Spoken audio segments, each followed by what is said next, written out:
Hello, everyone. Welcome back to C.H.A.I Together. I am your host and founder, Prativa Day. Today, you are tuning in for your cup of courage, hope, and imagination. I am here today with my friend, Mr. Reverend Kasey.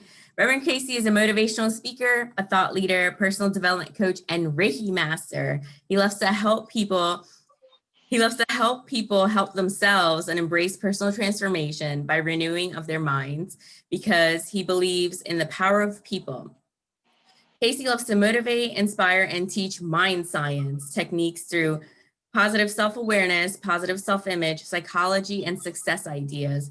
His motto is reading saved his life. Welcome. Thank you, Prativa. Thank you so much for having me. Of course. I'm so glad to have the opportunity to be here and to share with your viewing audience some thoughts and ideas. So thank you so much. I'm just looking at the slate. It's all cool. How do you feel?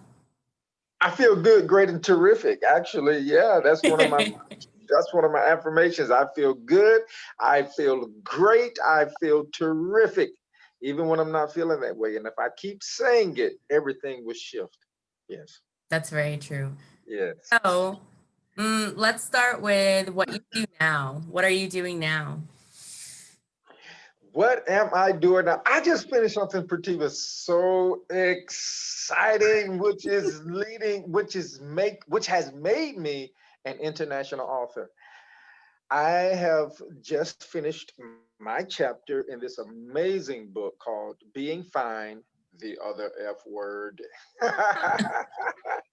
It's a book written by men for men, and we have two contributing females. There are 20 of us, and we're co-authors together in this book. And I just finished. It's coming out of the UK, London, and authors from all over the world. And I happen to be one of the authors. So that's what I'm doing. And just this week, I just finished an amazing seminar for this budding entrepreneur out of Atlanta, Georgia. Oh, wow. And she called me and asked me if I would speak to her her employees, excuse me, about how to get unstuck and how to shift the paradigm. And so I spoke with them about my seminar was the paradigm of success, or the success paradigm. It was absolutely phenomenal. Yeah. I wanted to Yeah. ask, do you curse? The other F word. So do you curse? Huh? I used to. When was that? When was that? Oh, I might I might slip one in the interview. No, I'm just kidding. You can. My guests curse. They do? They Okay, yeah. do. Well, Yeah. no, yeah, I have learned how to bridle and govern that part of my life. The other F word, yeah, is the word fine. Oh. And it's a book written by men for men. And then we have those two contributing female Mm. authors. Because with men really don't like to open up. Men are really not as emotional as women are, emotionally expressive Mm. as women are. And with men, it's always the macho and, they're being tough and, I can handle anything and everything, but it's okay to not be okay. Yeah, and to have feminine energy. Yeah. To have Yeah. feminine energy. Well, Yeah. it's a social construct because gender is a social construct itself, but the fact that there goes the so boys are told to be boys, be rough as they're growing up in childhood, and girls are told to play with Barbies and things of that nature. But it's Mm. changing, like it is changing. The more educated you are on the topic, I believe the parents would know how they want to parent their child. But I want to talk about your background because I know your background associates with drugs and drug. Mm. Mm. Let's Mm. dig into Yes, yes. that. Like, what age was that around? I started at age 12, believe it or not. I was 12 years old when I was first introduced to alcohol. And it actually is in my chapter that I wrote Oh, for the book, wow. Being Found the Other F Word. Yeah. Started with introduced. I have two older brothers, and I guess they decided that it was time for me to be introduced to that poison. All right. So I remember the first well, I was introduced to beer first, and it was called, I can see it now, called Black Label, right?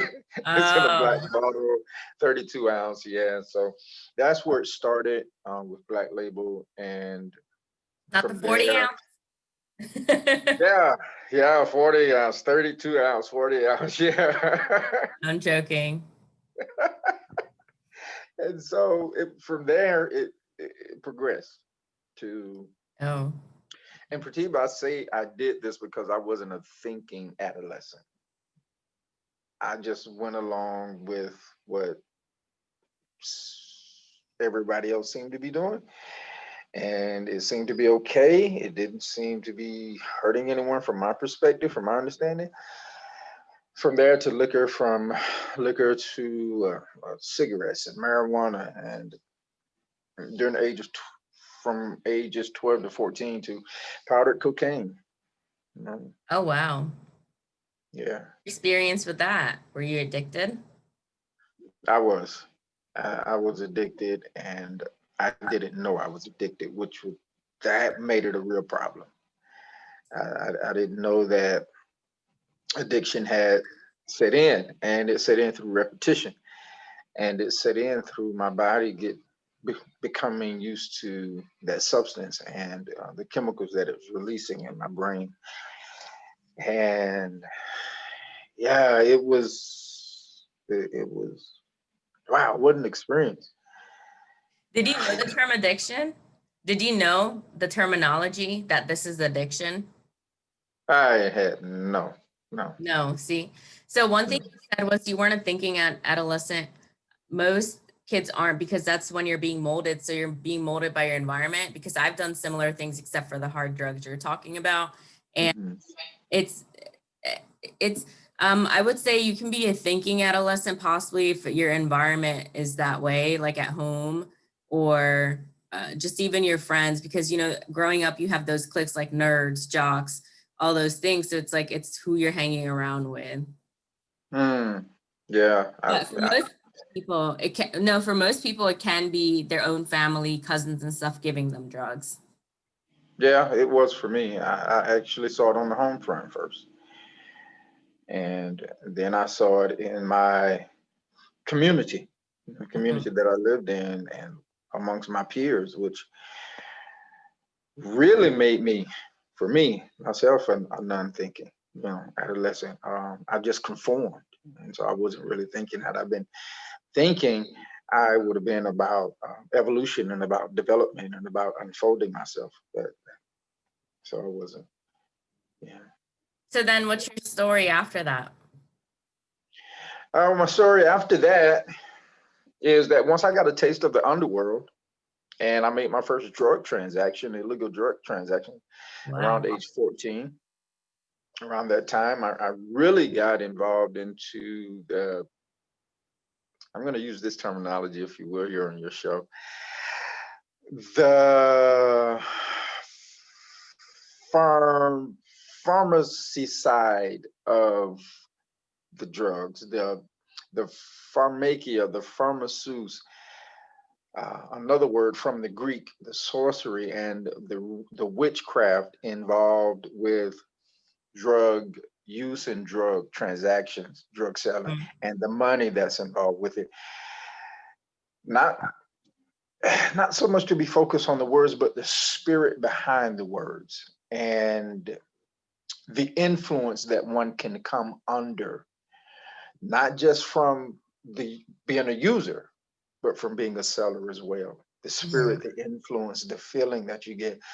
And so I got involved with that. So the street life started, at an early age, and running around, and the money was exciting. It was fun. Violence got involved. Being that age, you have to make a statement. You have to make a name for yourself. Out in the streets, you want to hustle. So Yeah, that's Yeah. And so one thing led to another. There, guns were involved. Just, Oh, living wow. that. Did you have a gun? Is my mother going to see this? Let's She move doesn't. on. Let's move on. I want to hear more about your, yeah, Okay. I want to Okay. hear more about your Reiki. Reiki. Yeah, tell us about Reiki. Wow. Reiki was a journey. Reiki was an experience. I'm a Reiki master. I have gone through three, like, woo, yeah, three Reiki attunements. Only a Reiki master can bring others into um, Reiki, the initiation, the first attunement. Oh, And wow. then in Reiki 1, you can only practice Reiki on yourself. And I'll tell you what Reiki is here in just a moment. And Reiki 2, you can practice Reiki on yourself and others.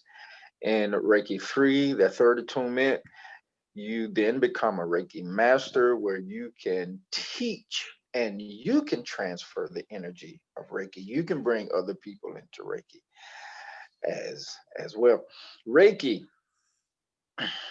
is dealing with the universal life energy. Um, it's kind of breaks it up into two words. Ray is the universal mind or the infinite intelligence, and the key is the spirit of the force behind it. And Reiki really hones in on the fact that when you're doing Reiki, because Reiki comes through, it's transferred through our hands. Hmm. The energy is transferred through our hands. And when a person is receiving Reiki, the universal intelligence knows exactly where to send the Reiki in the body. It's for stress reduction. It's also for emotional and mental healing. Hmm. It has also been used for bodily healing. Hospitals use it more and more now every Oh, day. that's interesting. Yes, it is definitely an alternative medicine. It is just like bioenergy medicine. Hmm. And with my Reiki, I was advanced into energy medicine and energy healing. And in Reiki, you don't even have to be present with the person that's receiving it. Is there's Wow. also something long known as long distance Reiki, Wow. because the universal life force is everywhere. Hmm. Yeah. You practice that? Huh? Have you practiced long distance Reiki yet? Yeah. Well, there are some chants you have to. There is some. Yeah. There's some formulas you have to know and some chants you have to make Hmm. in order to, and you really want to get an image or a picture of the person that you are performing Reiki on in your mind so that you can channel that energy and send that energy to that person. Hmm. Because in the universal life force, there's no space or time. Everything is, it just is, it's just now. And so, like between you and I, there's no space and time, it's just now. There are no miles between us, it's just now. And so that I can transfer that energy to you, holding you in consciousness. I can send forth that energy, and the infinite intelligence of the universe knows what to do with it as you receive it. We And I should do have to, that after. yes, yes, we can. I can definitely. So what led you to, be Reiki certified? My son, I have a 13-year-old son who was born with a tumor behind his right eye. Oh, wow. Yeah. And today he is doing great. He's doing very well. He had to have surgery at the time, and they went in. I can't imagine. He's such a strong young boy. They went in and they removed his eye, and went in and got, cut the tumor out and put his eye back in. And so now we're working with him to get his full vision back in that eye. Wow. Yeah, so that's what inspired me, because when I found out that I could do Reiki, I'm not with him, we're not in the same city, but when I found out that the life force is there with him and is here with me, and that I can transfer that infinite healing presence to him, I was interested. I wanted to know more. Mm, So yeah, that's why I did it. that's really deep. Hmm. Did it for Caleb. That's his name. Aw. Yeah. That. Yeah. So I want to transition into, I remember when you gave your speech, you mentioned how a man's best friend is not a dog. So tell everyone about reading. Yes, a man's best friend is not a dog, is no longer a dog, to Kasey Corbin. Reading saved my life, and it saved me from self-destruction, Prativa. Ignorance is, oh, it is brutal. Ignorance is, it's our only enemy. In my words, if you, from my perspective, let me say it for me, it was my only enemy. It's man's only enemy. It's darkness. And awareness is bliss. And so in being ignorant simply meaning not knowing, not aware, and not self-aware. So here's what I mean by that. I discovered that I am the only problem I ever had, and I am the only solution. Yeah, I'm. It's You know, true. yeah, and I came up in a school of thought, Christianity, where they taught me about an enemy, an other. But what I discovered was ignorance was my only enemy, and it still is. However, as I continue to read, I continue to walk in more and more light.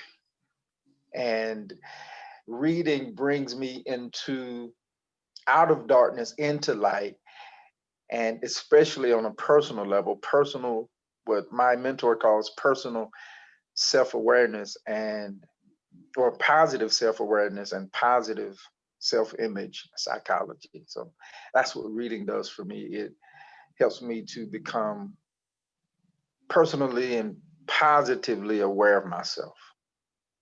Yeah. And okay, you asked about the dictionary being man's best friend. Let me go back to 2006. I was introduced, my first mentor introduced me to the book Think and Grow Rich by Napoleon Hill.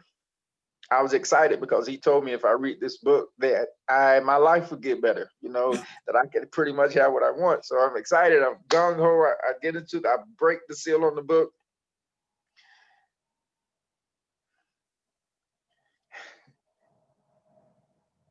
And I close the book.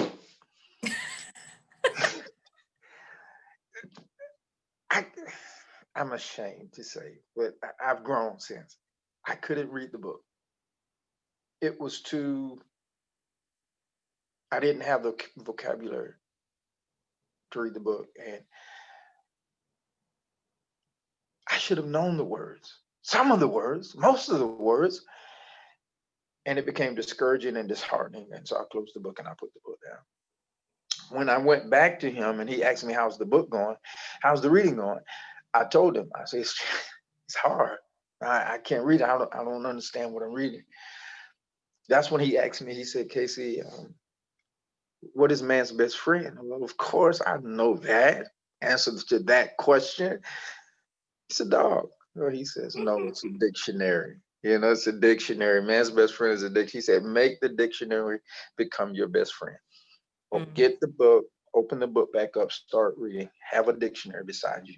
When you read, as you're reading, when you come across a word that you don't understand, stop, define it. When you have the meaning of it in context, then keep going. And Pratibha, as in my speech, it took me 6 months to read this book. Tedious. That was the most tedious thing I had ever done at that time. It was hard. I almost gave up time and time again, but I kept reading. And that's what got me on the spiritual path, spirituality, a path of personal And now it's development. easier. And now it's easier for you to read, right? Now it's easier for me. I have a vocabulary now. Yeah. You know? I want to go back to what was your next chapter after the drug use? Like, what age were you? How did you get yourself out of that situation? Wow. Yeah, so around age, well, after I graduated, I was like Earl Nightingale said, I was like a ship leaving a harbor which had no captain, no crew, and no destination. 10,000 times out of 10,000, that ship is going to shipwreck Mm-hmm. because it has no crew, it has no captain, and it has no destination. So after graduation, that was me. I had no destination, no purpose. I didn't know who I wanted to be, what I wanted to be. I didn't know what I wanted to do, what I wanted to have. 18, same thing. Age 19, same thing. 20, same thing. 21, 22, 23, 24. I hit 24. I had two defining moments that helped me to make the decision, to get the courage to stand up to the addiction, first of all, and to get the courage to let it go. The first defining moment was when a friend of mine died from, and we were using drugs together, he died from an overdose. Mm-hmm. That shook me up a little. You know, I didn't even go to his funeral because I just didn't think I could stand, I couldn't take it. So they go, but you know what, Pratima, I kept using. So it didn't hurt that bad. It did, but not bad enough. The pain wasn't bad enough yet. The second defining moment for me was when I brought my 6-month-old daughter into my addiction involuntarily. She is now an involuntary victim of my disease, Wow. my addiction. And when I brought her into my addiction, and when she was physically hurt by me through a domestic dispute that I had with her mother, no physical violence with her mother,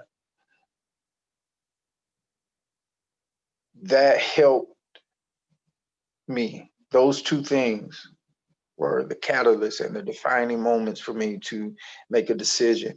Now, Pratima, I don't know much about what happened during that incident, you know, with my daughter.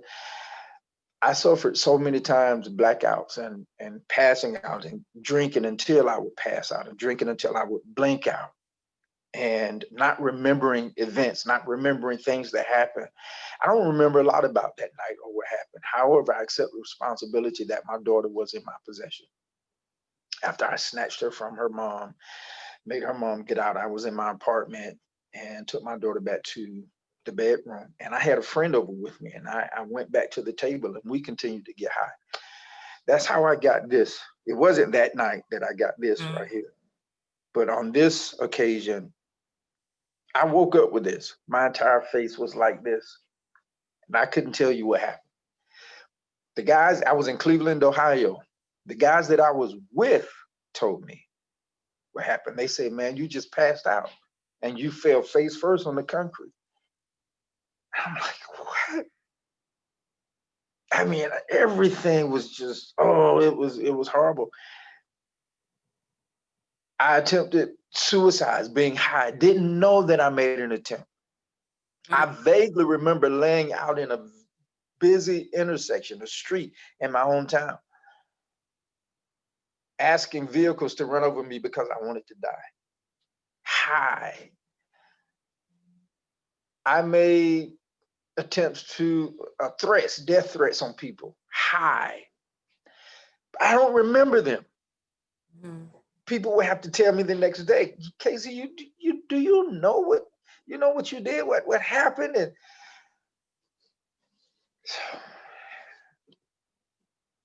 it was either prison or the graveyard. And I had to make a do or die decision.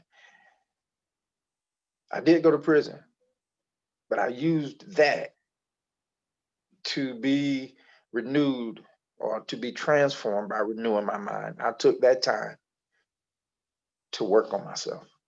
Did you go to prison for drug usage?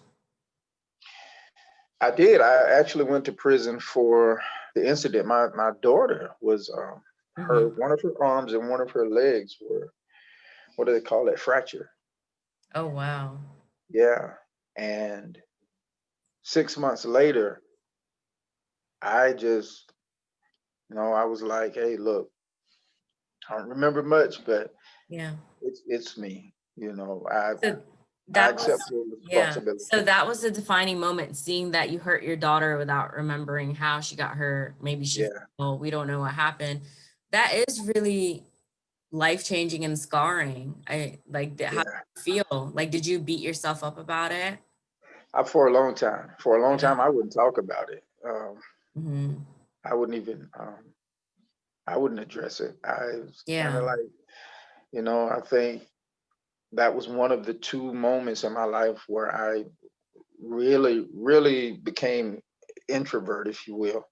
Hmm.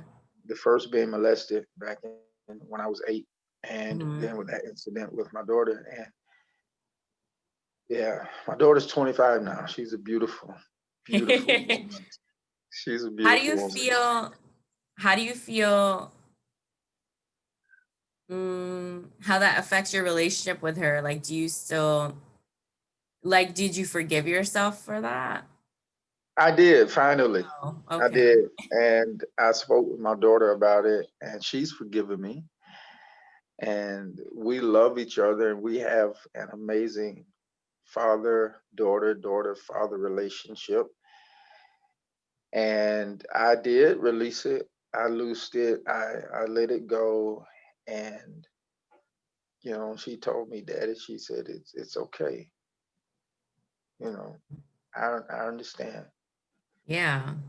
Oh man, I feel like crying now. It doesn't, You know, no, it doesn't make you a bad person. I mean, yeah, you were on a path that wasn't well for you. It doesn't mean that you had a bad heart. You were just not in the right mind. You were under the influence. yeah. Can I speak on what you just said? It Yeah. doesn't make you a bad person. Yeah. Bob Proctor in Thinking Into Results Yeah. talks about paradigms. He calls paradigms in some of his videos a bundle of habits. These habits he calls like mass information. Hmm. Like a paradigm being like mass information that you conditioned and programmed within your subconscious mind. Just it's information that you get. And people who get information that does not serve them, talking about me, that does not honor them, people who get information that's not the truth of them, the truth of who you are, Hmm. that information can become the controlling factor of your life. Like he talked about that control mechanism in the subconscious mind with the paradigms. It's like a thermostat. The temperature in the room drops, the thermostat kicks in. Well, if I'm programmed and conditioned, the paradigm is negative emotional limiting beliefs. If my life begins slightly to move in the direction of success, that paradigm kicks in and snatches me back down. Says, oh no, no, I don't care who you are, where you come from, or where you think you're going. No, no, no, no, no. Let me show you who's running the show.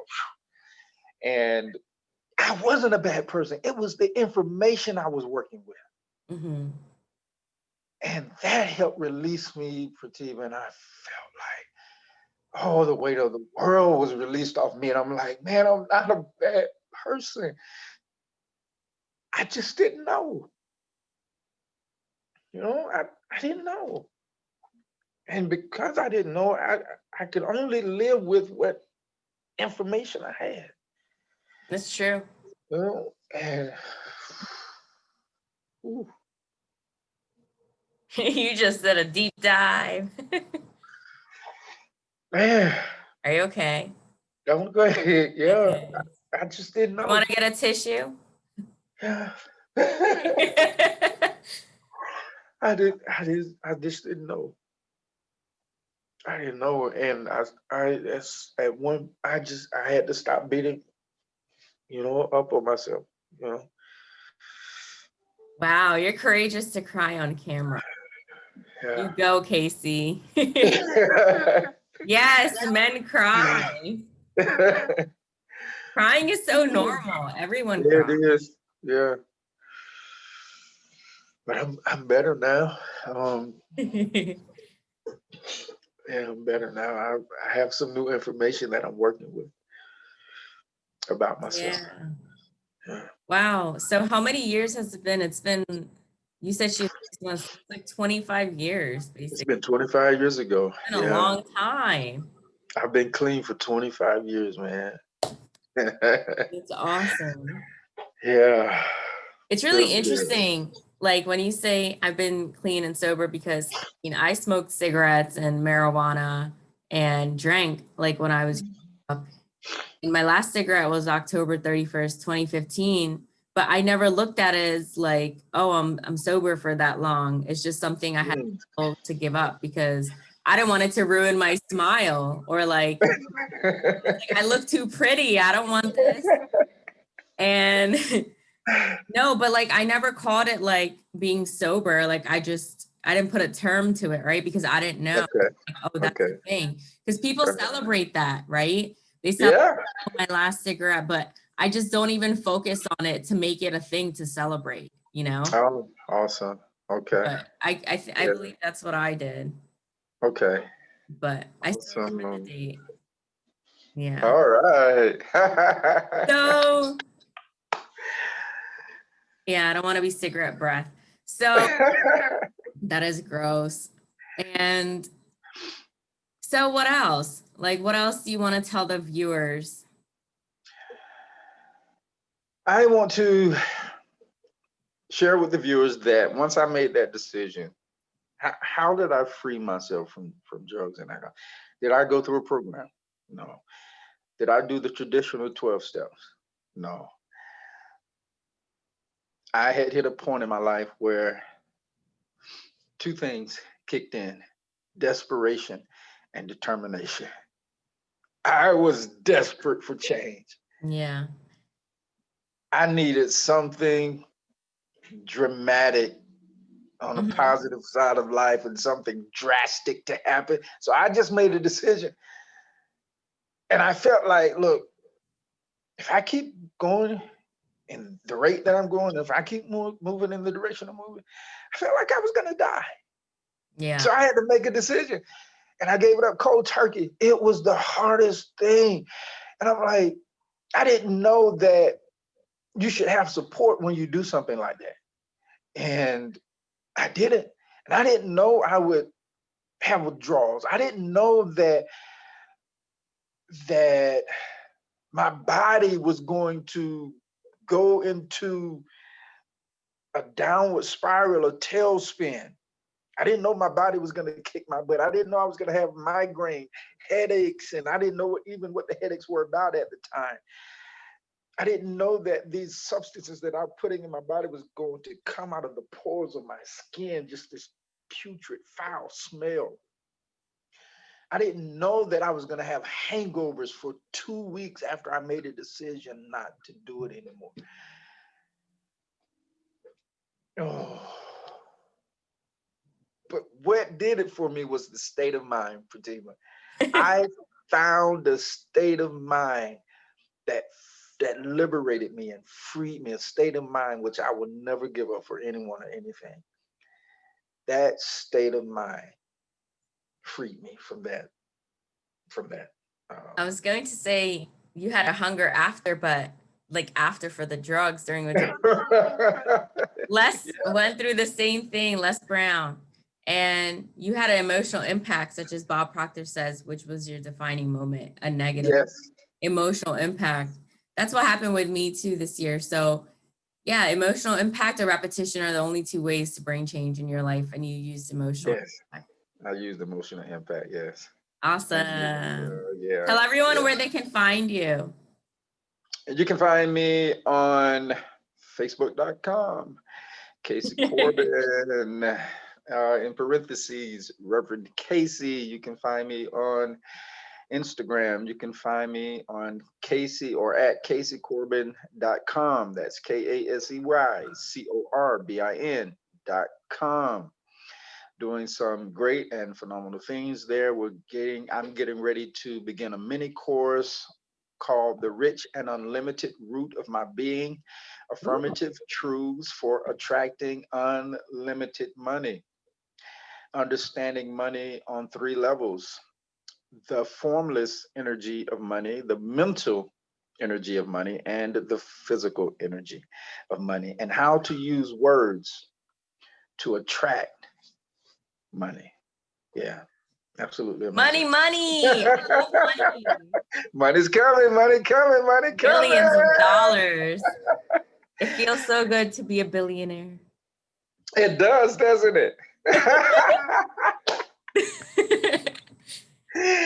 Thanks, Yes, it does. Kasey. You're so welcome, Pratima. Thank you for having me. Bye for now. Bye for now.